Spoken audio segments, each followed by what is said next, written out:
ಬೇಕೇ ಬೇಕು ಬೇಕೇ ಬೇಕು ಬೇಕೇ ಬೇಕು ಬೇಕೇ ಬೇಕು ರಕ್ತವನ್ನು ಚೆಲ್ಲುತ್ತೇವೆ ರಕ್ತವನ್ನು ಚೆಲ್ಲುತ್ತೇವೆ ಸಮಾಜದ ಹೋರಾಟಕ್ಕೆ ಸಮಾಜದ ಹೋರಾಟಕ್ಕೆ ಬೇಕೇ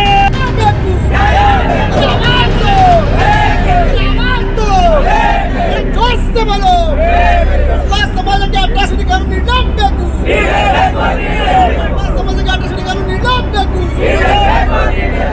विरोधी निगम 50 ಕೋಟಿ निडಬೇಕು समाजाची एसटी कटे निडಬೇಕು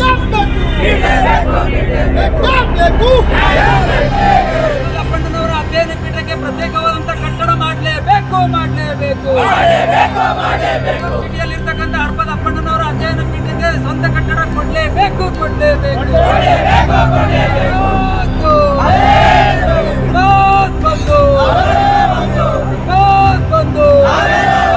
ಎಲ್ಲಿವರೆಗೆ ಹೋರಾಟ?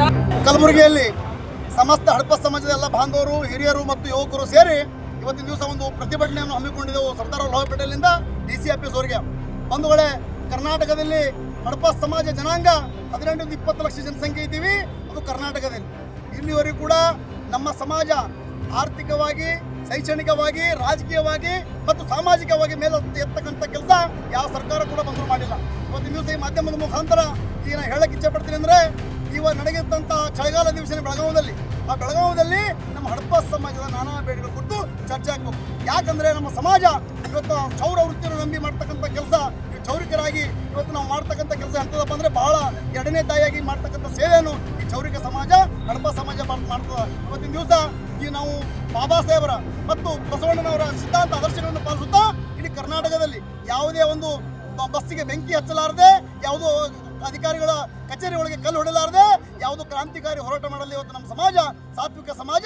ಎಲ್ಲ ಸಮಾಜಗಳ ಸೇವೆ ಮಾಡ್ತಕ್ಕಂಥ ಯಾವುದೇ ಧರ್ಮ ಬರಲಿ, ಯಾವುದೇ ಜಾತಿಯವರು ಬರಲಿ, ಮೇಲವರು ಕೆಳವರ್ಗದವರು ಬರಲಿ, ಮತ್ತು ಯಾವುದೇ ಧರ್ಮ ಭೇದ ಜಾತಿ ಭೇದ ಬರಲಿ, ರೋಗ ಭೇದ ಮರೆತು ಎಲ್ಲರೂ ಚೌರ ಮುಂಡನೆ ಮಾಡಿ ಎರಡನೇ ತಾಯಿಯಾಗಿ ಸೇವೆ ಮಾಡ್ತಕ್ಕಂಥ ಈ ಸಮಾಜ ಬಹಳಷ್ಟು ತೊಂದರೆಗಳಿಂದ, ಜ್ವಲಂತ ಸಮಸ್ಯೆಗಳಿಂದ ಮತ್ತು ಇವು ನಾನಾ ಬೇಡಿಕೆಗಳಿಂದ ಇವತ್ತು ಯಾವುದು ಈಡೇರಿಸಿಲ್ಲ. ನಮ್ಗೇನು ಮುಖ್ಯವಾದ ಬೇಡಿಕೆ ಅಂದರೆ, ನಾವು ಆರ್ಥಿಕವಾಗಿ ಚೌರು ಸದೃಢವಾಗಬೇಕಾದ್ರೆ ಇವತ್ತು ಹಡಪ ಸಮಾಜ ಅಭಿವೃದ್ಧಿ ನಿಗಮ ಘೋಷಣೆ ಮಾಡ್ಯಾರ, ಅದಕ್ಕೂ ನಯ್ಯ ಪೈಸಾ ಕೂಡ ಇನ್ನೂವರೆಗೆ ಕೊಟ್ಟಿಲ್ಲ. ಅದಕ್ಕೋಸ್ಕರ ಕೂಡಲೇ ಮಾನ್ಯ ಮುಖ್ಯಮಂತ್ರಿಗಳಾಗಲಿ, ಮಂತ್ರಿಮಂಡಲ ಆಗಲಿ 50 ಕೋಟಿಗಳನ್ನು ಬಿಡುಗಡೆ ಮಾಡಬೇಕು.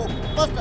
ಎರಡನೇದಾಗಿ ತಮಗೆಲ್ಲ ಗೊತ್ತಿರುವ ಹಾಗೆ ಮೊದಲ ಜವಾಬ್ದಾರಿತ ವ್ಯಕ್ತಿಗಳು, ಶಾಸಕರು, ಸಚಿವರು ಇವತ್ತು ಹಜಾಮ ಪದ ಬಳಸಿ ನಮಗೆ ನೋವು ಉಂಟು ಮಾಡ್ರು. ಅದಕ್ಕೋಸ್ಕರ ಆ ಒಂದು ಹಜಾಮ ಪದ ನಿಷೇಧ ಪದದ, ಅವಾಚ್ಯ ಪದದ, ಅದು ಉರ್ದು ಮೂಲದ ಪದ, ಆ ಪದವನ್ನು ನಿಷೇಧ ಮಾಡಿದ್ದು ಯೂಸ್ ಮಾಡ್ತಾರೆ. ಅದಕ್ಕೆ ಅಟ್ರಾಸಿಟಿ ಕಾನೂನಲ್ಲಿ ಜಾತಿ ನಿಂದನೆ ಕೇಸ್ ಆಗಲಿಕ್ಕೆ ಅವಕಾಶ ಮಾಡಿಕೊಡ್ಬೇಕು. ಮೂರನೇದಾಗಿ ಈ ನಮ್ಮ ಸಮಾಜ ಮತ್ತೊಂದು ಸಮಾಜಕ್ಕೆ ಯಾವುದೋ ಸಮಾಜ ಮುಟ್ಟಿದ್ರೆ ಶೋಷಣೆ ಆಗ್ತಂದ್ರೆ, ನಮಗೆ ನೋಡಿದ್ರೆ ಶೋಷಣೆ ಟಚೇಬಲ್ ಅನ್ಟಚೇಬಲ್ ನೋಡಿದ್ರೆ ಶೋಷಣೆ ಆಗ್ತದೆ. ಅದಕ್ಕೋಸ್ಕರ ಇವತ್ತಿನ ದಿವಸ ಈ ಮಾಧ್ಯಮ ಮುಖಾಂತರ ಹೇಳಲು ಬಯಸ್ತೀನಿ, ಏನಪ್ಪಾ ಅಂತಂದ್ರೆ ನಮಗೆ ಹಿಂದುಳಿದ ವರ್ಗದಲ್ಲಿ ಒಳ ಮೀಸಲಾತಿ ಕೊಡಿ, ಇಲ್ಲ ಅಂತಂದ್ರೆ ನಮಗೆ SCದಲ್ಲಿ ಸೇರ್ಪಡೆ ಮಾಡಿ ಇವತ್ತು ಹೇಳಕ್ಕೆ ಇಚ್ಛೆ ಪಡ್ತೀನಿ. ಇಂಥ ಹಲವಾರು ಇವತ್ತು ನೋಡ್ರಿ, ಬಸವಣ್ಣ ಎಲ್ಲಿ ಶಿವನೋ ಅಲ್ಲಿ ನಂದಿ, ಎಲ್ಲಿ ಹನುಮನೋ ಎಲ್ಲಿ ರಾಮನೋ ಅಲ್ಲಿ ಹನುಮ, ಎಲ್ಲಿ ಬಸವಣ್ಣನ ಅಪ್ಪಣ್ಣ ಅಂತ. ಇವತ್ತು ಬಸವ ಕಲ್ಯಾಣದಲ್ಲಿ ನೋಡ್ರಿ, ಬಸವಣ್ಣನವರ ಗವಿ ಎಡಪಕ್ಕದಲ್ಲಿ ಹಡಪದಪ್ಪಣ್ಣನ ಗವಿ ಇದೆ. ಆ ಗವಿ ಇನ್ನೂ ಕೂಡ DKDBದವರು ತಗೊಂಡು ಅದು ಬಸವ ಕಲ್ಯಾಣ ಅಭಿವೃದ್ಧಿ ನಿಗಮದಲ್ಲಿ ತಗೊಂಡು ಡೆವಲಪ್ಮೆಂಟ್ ಕೆಲಸ ಮಾಡಿಲ್ಲ. ಅದೇ ರೀತಿಯಾಗಿ ಬಸವಣ್ಣನವರಂತ ಸಮಕಾಲೀನ ಜನರು ಎಲ್ಲ ಕಡೆ ಸ್ಮಾರಕಗಳಾಗಿವೆ. ಆದರೆ ಮಸದಿನಾಳ, ದೇಗಿನಾಳ, ಲಿಂಗಮ್ಮ ತಾಯಿಯವರ, ಹಡಪದಪ್ಪಣ್ಣನವರ ಊರಾದಂತಹ ಊರಲ್ಲಿ ಅವರು ನೆಲೆಸಿದಂಥ ಮನೆ ತಗೊಂಡು ಕೂಡಲ ಸಂಗಮದಲ್ಲಿ ಪ್ರಾಧಿಕಾರ ತೆಗೆದುಕೊಂಡು ಅದನ್ನು ಕೂಡಲೇ ಅವನ್ನು ಸ್ಮಾರಕವಾಗಿ ನಿರ್ಮಾಣ ಮಾಡಬೇಕು. ಅದು ಇಂಥ 10 ಬೇಡಿಕೆಗಳು ಇವತ್ತು ನಮ್ಮ ಕಲಬುರಗಿಯಲ್ಲಿ ಇಂಥ ದೊಡ್ಡ ಜನಸಂಖ್ಯೆ ಇದ್ರೂ ಕೂಡ ಇಲ್ಲಿ ನಮ್ಗೆ ಸಮುದಾಯ ಭವನ ಕುಂದಿರ್ಲಕ್ಕಂಥ ಸಮುದಾಯ ಭವನ 50 ಲಕ್ಷಗಳನ್ನು ಇಲ್ಲಿ ಸಮುದಾಯ ಭವನ ನೀಡಲು ಹಣ ನೀಡಬೇಕಾದ ರಾಜ್ಯ ಸರ್ಕಾರ. ಅದೇ ರೀತಿಯಾಗಿ ಈ ಗುಲ್ಬರ್ಗ ಯೂನಿವರ್ಸಿಟಿಯಲ್ಲಿ ಇರ್ತಕ್ಕಂಥ ಹಡಪದಪ್ಪಣ್ಣನ ಅಧ್ಯಯನ ಪೀಠ, ಆ ಅಧ್ಯಯನ ಪೀಠ ಪ್ರತ್ಯೇಕ ಕಟ್ಟಡಕ್ಕೆ 1 ಕೋಟಿ ರೂಪಾಯಿ ನೀಡಿ 10 ಬೇಡಿಕೆಗಳು ಈ ನಮ್ಮ ಸಮಾಜ ಈ ಒಂದು ಚಳಿಗಾಲ ಅಧಿವೇಶನದಲ್ಲಿ ನಾವು ಚರ್ಚೆ ಮಾಡಿ ನಿಮ್ಮ ಸೇವೆ ಮಾಡ್ತಕ್ಕಂಥ ನಮ್ಮ ಸಮಾಜ ದೇವರು ಇವತ್ತು ಮಾನವರಲ್ಲಿ ಸೃಷ್ಟಿ ಮಾಡ್ತಾನೆ.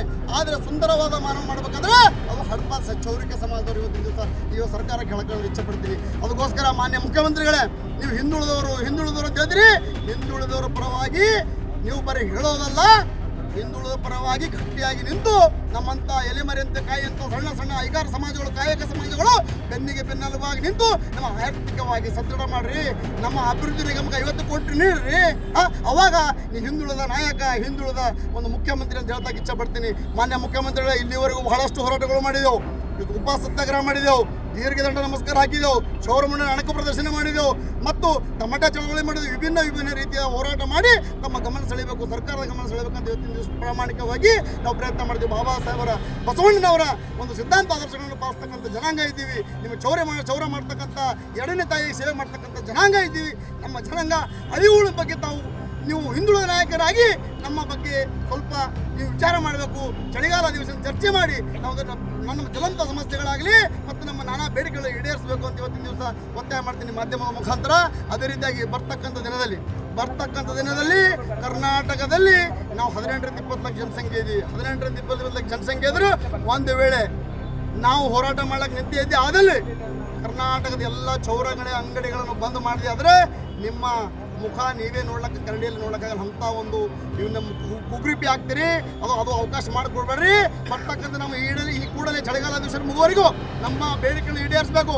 ಒಂದು ವೇಳೆ ಈಡೇರಿಸಿದ್ದಲ್ಲಿ ನಮ್ಮ ಹಡಪ ಸಮಾಜದ 18-20 ಲಕ್ಷ ಜನಸಂಖ್ಯೆ ಮಾಡಿದಂಥ ಚೌರದ ಮುಂಡನೆ ಮಾಡಿದಂಥ ಕೂದಲುಗಳನ್ನು ತಂದು ವಿಧಾನಸಭೆಯಲ್ಲಿ ಎರಚಿ ಹೋರಾಟ ಮಾಡಲು ನಾವು ಅದು ಆ ಒಂದು ಹೋರಾಟದಲ್ಲಿ ಬೆಂಗಳೂರಿನಲ್ಲಿ ಹೋರಾಟದಲ್ಲಿ ಏನಾದರೂ ಅಹಿತಕರ ಘಟನೆ ಆದರೆ ಮಾನ್ಯ ಸಿದ್ದರಾಮಯ್ಯ ನೀವೇ ಕಾರಣ ಆಗಬೇಕಾಗ್ತದೆ. ಅದಕ್ಕೋಸ್ಕರ ಕೂಡಲೇ ನಮ್ಮ ಬೇಡಿಕೆಗಳನ್ನು ಈಡೇರಿಸುತ್ತೆ ಈ ಪತ್ರಿಕೆ ಮೂಲಕ, ಟಿವಿ ಮಾಧ್ಯಮದ ಮೂಲಕ ನಮಗೆ ವಿನಂತಿ ಮಾಡ್ತಾ ಇದ್ದೀವಿ.